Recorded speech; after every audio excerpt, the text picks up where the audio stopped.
I'm going to read mostly new work today, but I wanted to start with the title poem from Gospel in honor of today being the first day where folks can get married up in Washington State. So I read this in honor of all of those folks up there getting married. I hear there's no lines. If you want to get hitched, go for it. As well as all of the folks that don't really want to get married, but say more power to you if you do. So this is Gospel. Wind and fire, candles on altar, walk through temple, sing. Stir fingers through holy water, pull dampness through hair over temples, loosen plump curls, dance with holy raindrops, breathe, dance with fire. Sway to altar candles, 1, 2, 300 prayers for the living, for the dead, for those yet waiting to enter. How many brides have towed this path, pinching shoes to keep them upright, father arm propulsion through cool ceramic echoes? I slip on rose petals. I dance with fire. I sing high on holy water. I anoint with sensuous oils. Make me a holy chamber, and I'll make you whole. Dance with water. Dance with fire. Dance with lemon scent as it wafts from pews. How many bodies have left this way? Carried off with a last hip shake on the shoulders of friends, nephews, officiants trembling with the weight of their task. Dance with the pulpits holding the beat of the fist. Dance with the sun streaming through colored glass. Dance with earthen walls. Dance with iron-lung skies. I'll stretch my arms heavenward, push through painted ceilings, harden fingertips to punch through wood and spackle and frothy insulation. I'll stretch a hole wide as 1,000 stars, so when children shift their eyes heavenward in distraction, they may still receive the word. The word says we are holy. The stars will agree that what we are is holier yet than the whole of the world. I'm going to read some poems from my current collection, which is called Laws of the Black Body. And you asked me to try and explain quantum physics and black body theory, and I can only kind of do it in poems, so we'll see how it goes. This is called Planck's Law. What else made sense but the push to climb one another hand over hand and grab at whoever was near enough? The season groaned on into November. Crows bled branch to sky. Stone upon stone upon stone towered toward a heaven that flushed its 3-day-old lie of bruise. Snowflakes threatened war. The moon split town and swore not to return for days. Your flicker and turn, a lighthouse and a storm. At 5:45, the sun went down forever. So, what else made sense but to climb one another, hand over hand, and cleave to whoever was left and near enough and would. Manistee Lights. Up in here, northwest Michigan, there is a place called Manistee, which is famous for these beautiful old 150-plus-year-old lighthouses. I see some nods out there, right? So there's these gorgeous lighthouses. There's the beautiful Lake Michigan.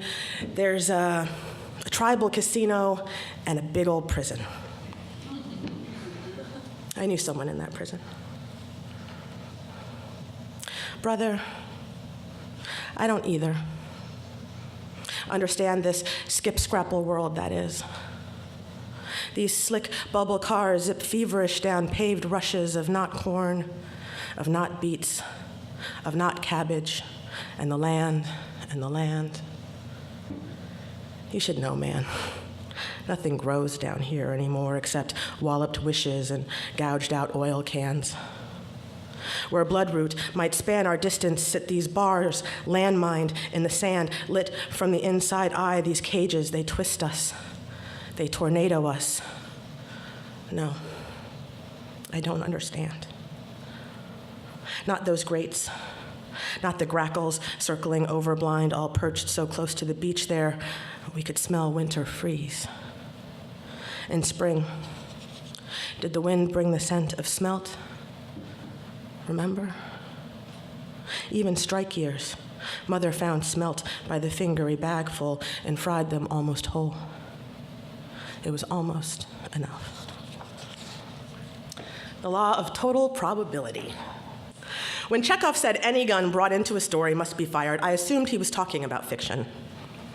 This is the problem with the particular chicken and egg of imitation, of life, of moving to Manhattan with $4 and an uptown sofa to sleep on, of temping and music publishing and being first in after security, of thinking of myself as neither young nor cute, of others who saw me that way, like men who were assuredly neither, of the old guy on the security desk who thought my fear, no, implacable terror of guns was cute, and that he could cure me by showing me just how safe they were, of his reminiscence about guns not killing and people killing, of the badge in his drawer from his forced retirement, of my crossing the street away from policemen, of my crossing the street to get away from their guns, of my being black and all, of his being black and all, of him taking it out, his gun, of its girth, of its power, of its bullets of 38 calibers, of his age that was significantly older than 38, of my age that was significantly younger, of the gun that was exactly that, 38 and built for force. And the bullets were huge, see? And the safety was on, see? And nothing could be safer than a gun in the right hands, safety engaged, nothing to fear, see? And when the gun went off, the bullet tore through the security desk and whizzed past my hip so close, the breeze burned. And at 8 a.m., we were alone. And when that bullet blew 38 caliber holes through the office door and the wall by the elevators and another wall to some music exec's office who was still downtown eating his downtown bagel and cursing whatever Negro artist he cursed on Wednesday mornings, that man's job was through. And it was too bad. He was a nice guy, it seemed. But I was a terrible judge of those things. And I couldn't stop shaking after they fired him, and the music men sent me home for the day with pay for nearly dying in the line of duty. And I was young, I guess, and cute, I guess, and a super fast typist since I couldn't take auto shop and instead had to learn how to type. And in the end, they were right. It was a practical skill, and I still hate them for their rightness, but I got to keep my job. And I needed the money, even if I had to return day after day to that empty security desk and that office floor blown through with 38 caliber holes.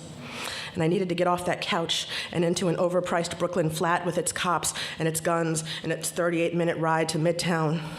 And it was more than a decade before I could reminisce about that particular near death without feeling sorry for that man who lost his job and wondering if it was my fault for being cute, if it was my fault for needing his help with my fear. No.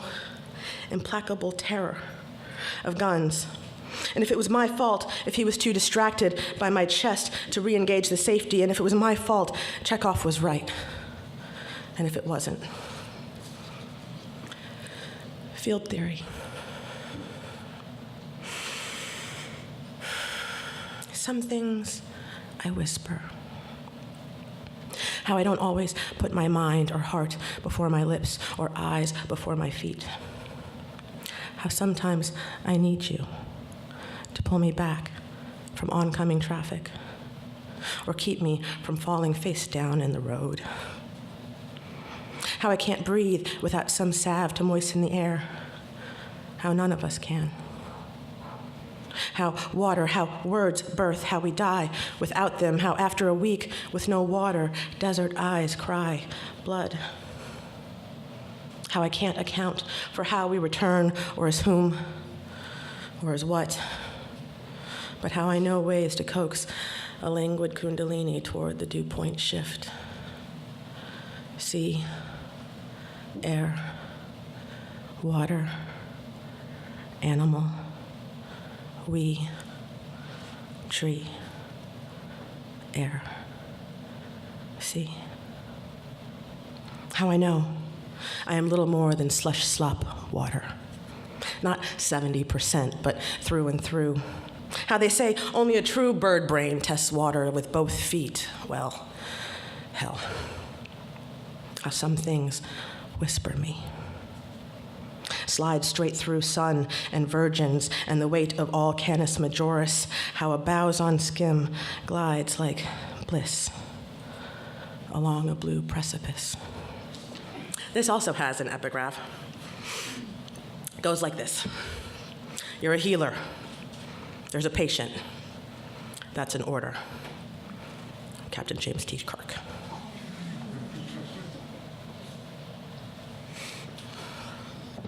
Words do things.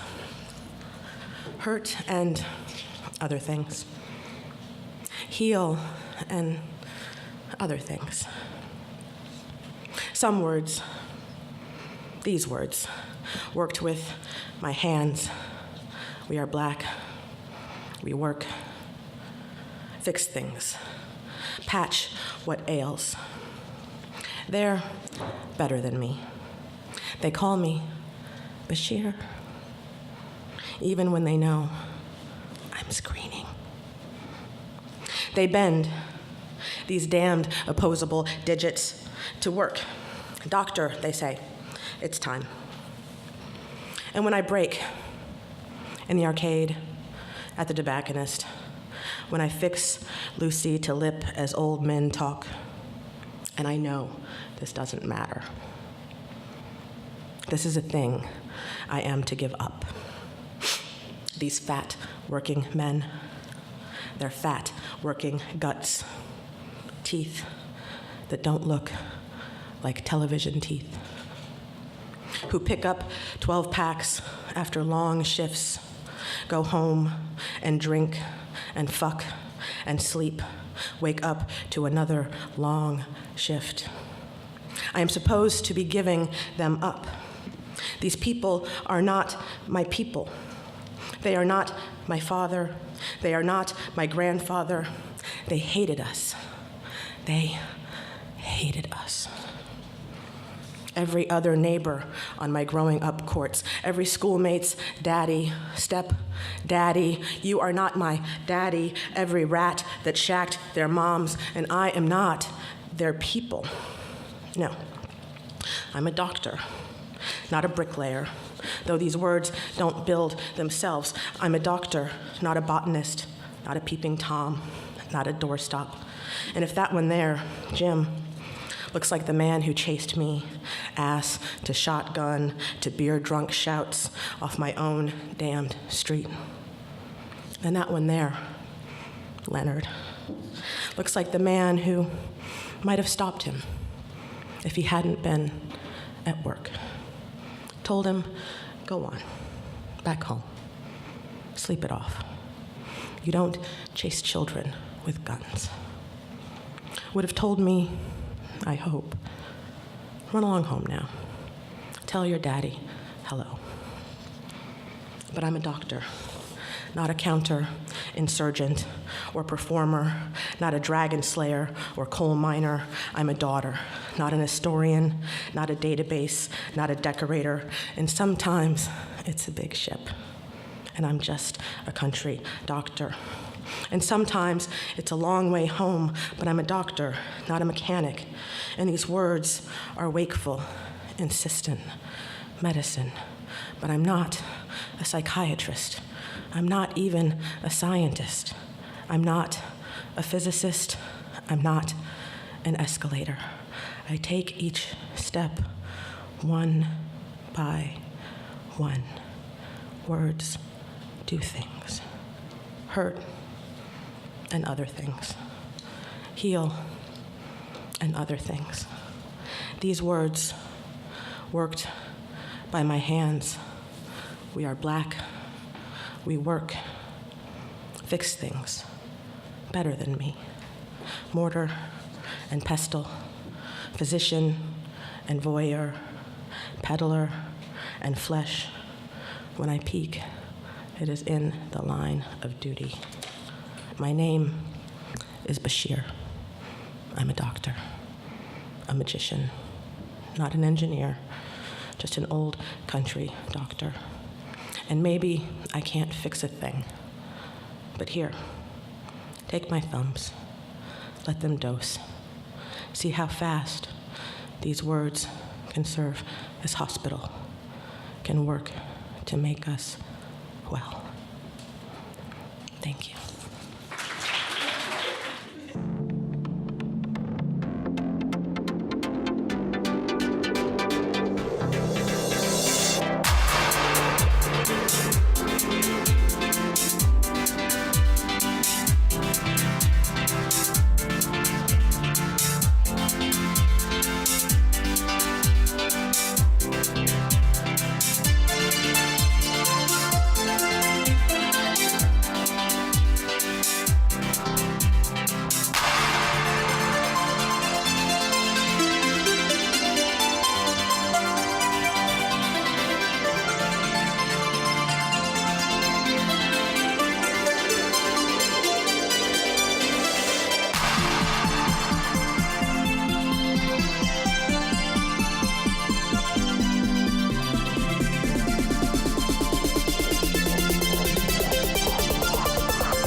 I'm going to begin with a disaffected professor poem and go from there.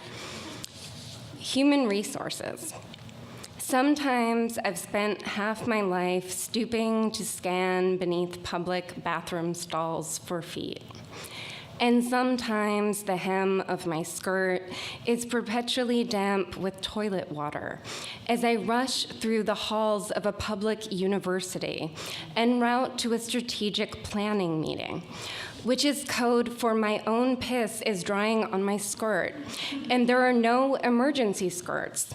And sometimes it's my backpack strap or someone else's piss, because my restroom gaffes are high impact, and the climate of my quotidian pain is diverse and multicultural. And sometimes, reaching into my purse, I scrap with a tangled wad of headphones and extract a tampon instead of a pen, which is code for the business model skull-fucking higher education, which is code for face planting on an icy square of sidewalk because I'm too vain to wear snow boots. I've sat through lots of strategic planning meetings, but I've never tried skull-fucking. Today, I will wear pants. I will hang my backpack on the back of the door. I will pee. I will be my own interdisciplinary galaxy. And if I fall, the chancellor and the provost and the pimps and the gold lords will shout, "Oh, cara Candito, we love you, get up."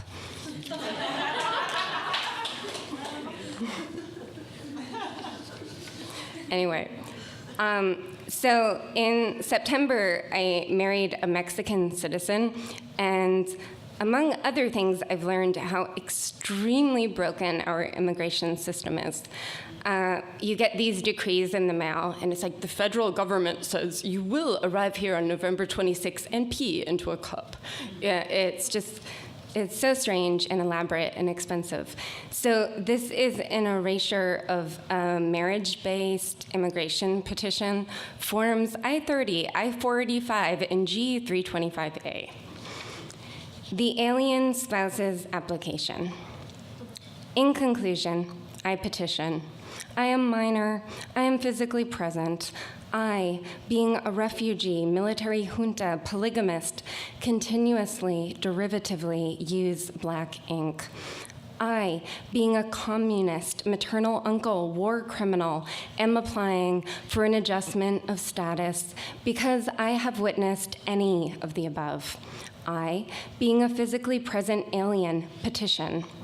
I am neither native nor citizen. Additional space is needed.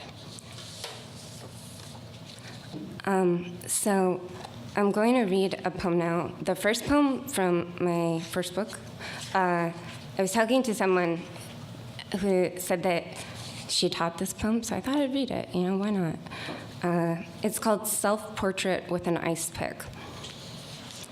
Imagine the impact, wrecking ball, welcome injury or collision, like some secret screamed in a late-night taxi.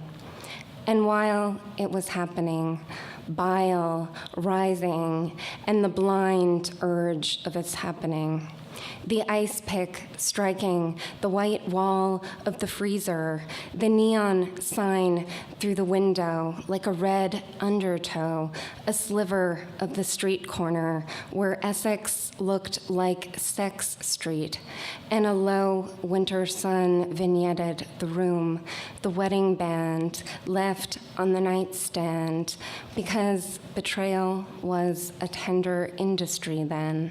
Siempre, its one urgent slogan.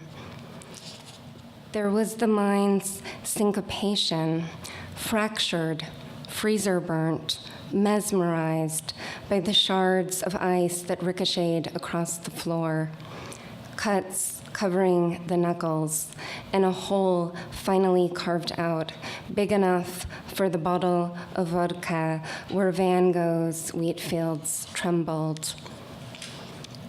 What the body wanted was its penance, scar, reminder I could love anyone, gnash my teeth on their shoulder, forget them in the subway car, the stale air and grime of it.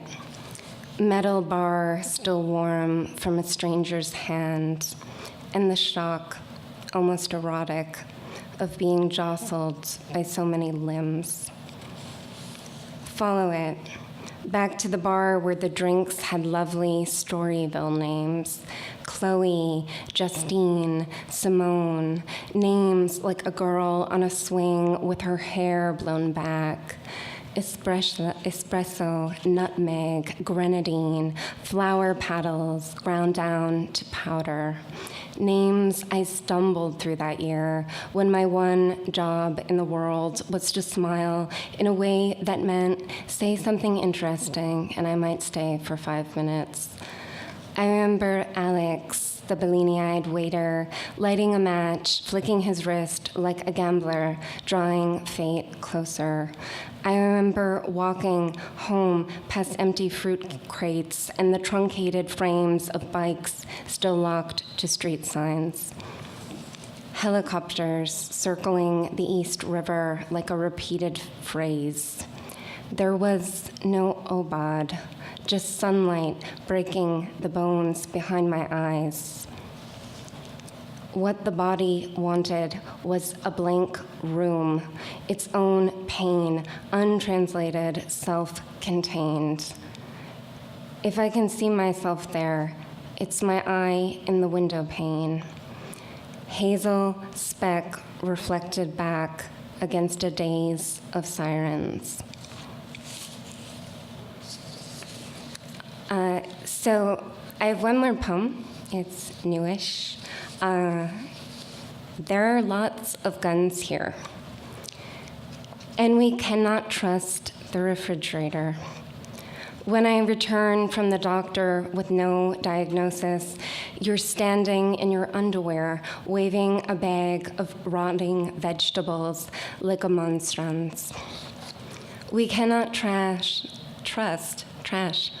We cannot trust the radishes, the color of a sad radish's heart, the minute it's pulled from the ground. And the rain has a voice like a president who cannot believe something he has just said about security or debt. We cannot trust the veteran on the first floor who stalks the parking lot barefoot in the rain, then backs his truck into 6 different spots. We cannot trust that he hates you for being an immigrant or that he has a gun, but maybe one day soon we'll dial 911, and I do not think I could write the transformative elegy, the one that turns from grief to consolation and memory to an affirmation of immortality. Forgive me. There are so many situations to diffuse that one wonders why buy fresh produce in the first place. Let's bury our faces in the parsley. Let's seal up the day like a body bag. Thank you.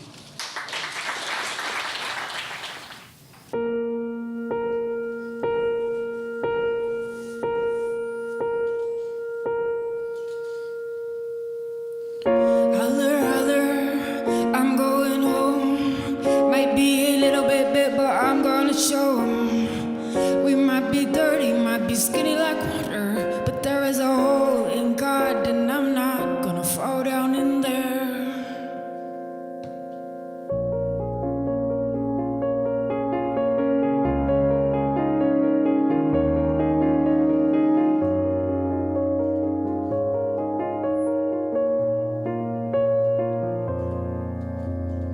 We're dirty, dirty like Christ on his little brown mule. I was baptized in tap water, and I never really went to school. I got a hunger for you, I got a hunger for you, but I never really came through. Keep on erasing my name, my name. Oh, oh, oh. Keep on erasing my name, my name. Oh, oh, oh. So you dying. So I pulled out fruit with the wild joy. She was so proud of him. She always wanted a boy. So fix the skinny light on me and do not let it break. Oh, darling, there'd be too much to take. Bitter in the wood, they don't lay. The sawtooth knows the timber swaying in a wounded grove.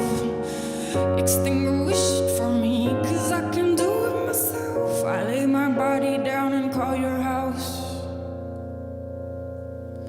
Keep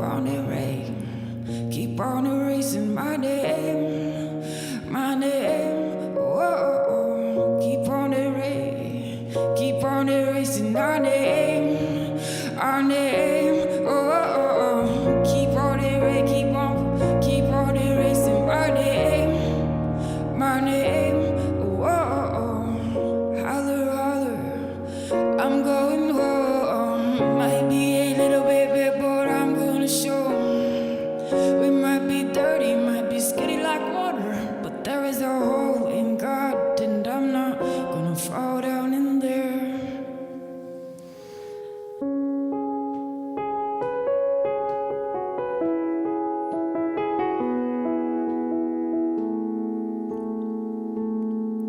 Well, the day that I got pregnant with you was the day the Challenger blew.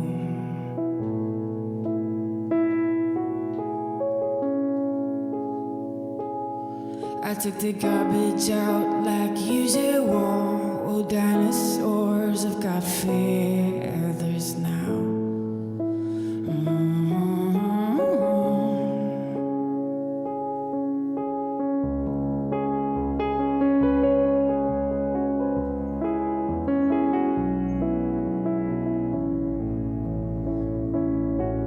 There are two pictures in my wallet, one of my firstborn, one of Oliver North.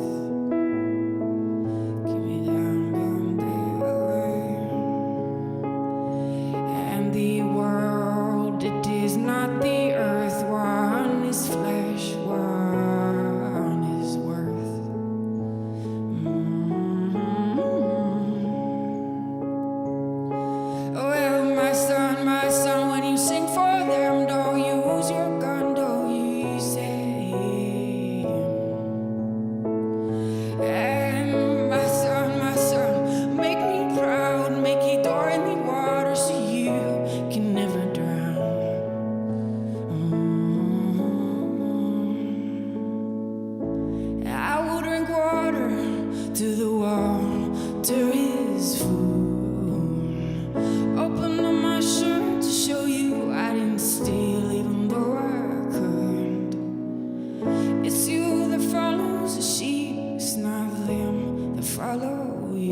to the wall, but there is food.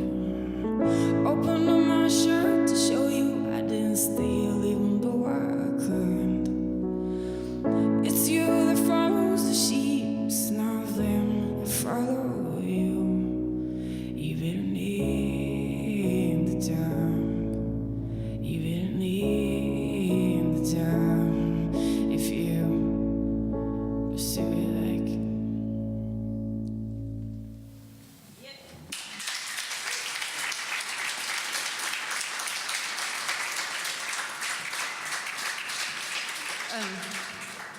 So I am leaving for Netherlands tomorrow to work with a bunch of dancers. And it's been great to work with them, but I tell that because right now I'm playing a very quiet set because I'm going to be performing for a bunch of Dutch people, some of whom don't speak English, so I'm enjoying the more wordy songs tonight. I mean, they speak great English, better than my Dutch, but this one is called Beethoven is a Tease, was a tease.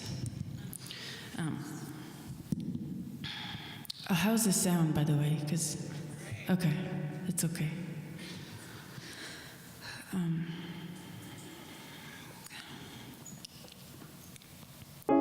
It's the ache of relation. Don't say it, don't feel it.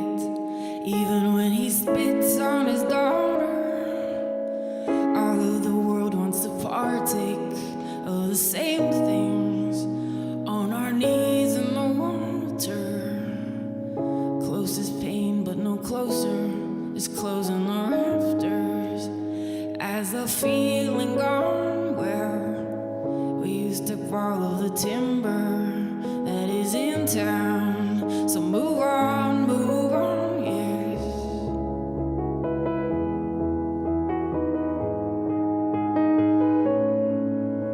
Yes, to mimic the river in its ease, 'cause you will do wrong, yeah. If birds really got wings, why do they bone in the trees all day long?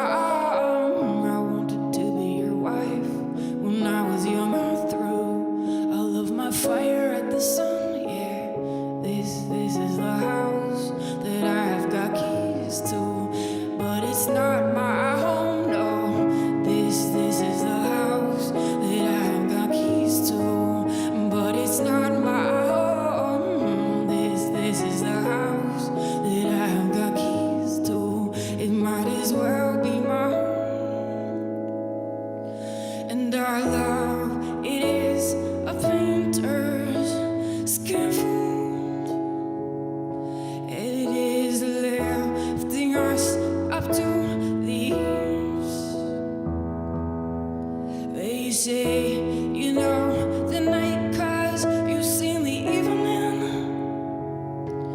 Well, you're not lonesome enough to be listening.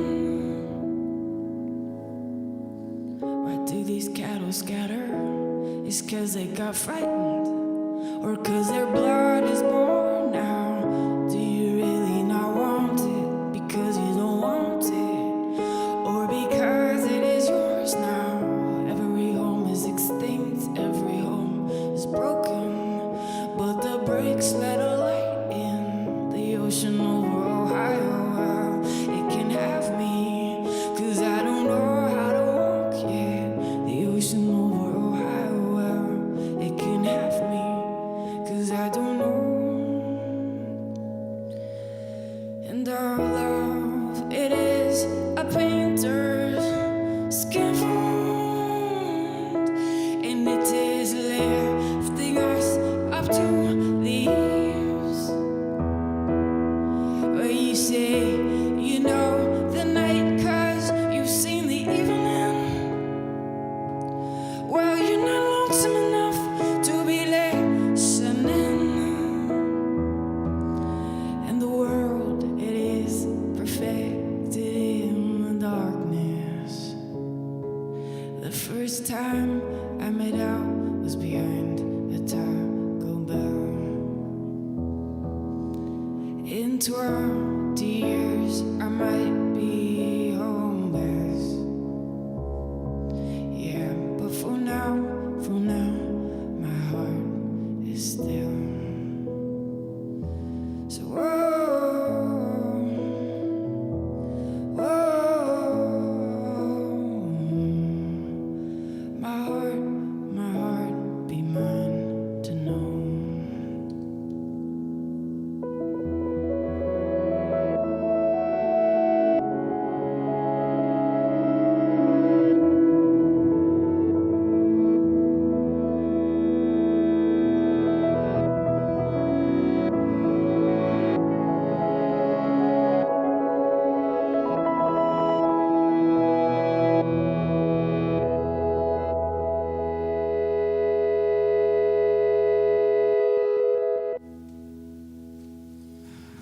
It's called House Me Till I'm Home. And I sentimentally like to dedicate it to my dad. Okay.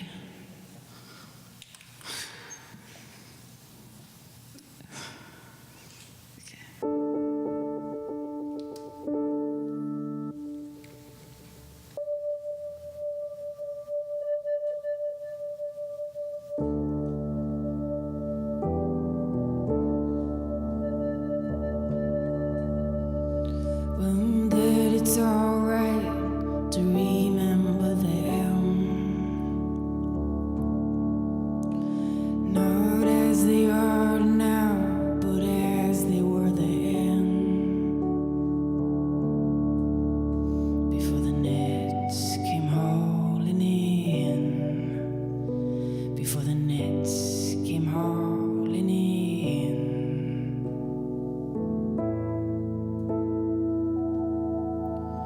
And you left your shirt in a hurricane tree. Your love, it was brave, it lifted me to the eve. But it shook me down the line. But it shook me down the line. House me till I'm home, home, home. House me till I'm home, home, home. And I was a daughter once, watching my father like a wolf with his ear to the snow. The West was one with guns, also with misplaced love, the duty that dooms us to do wrong. House me till I'm home, home, home. House me till I'm home, home, home. And the fruit you left hanging in the apple tree. And did you forget it, or could you just not read?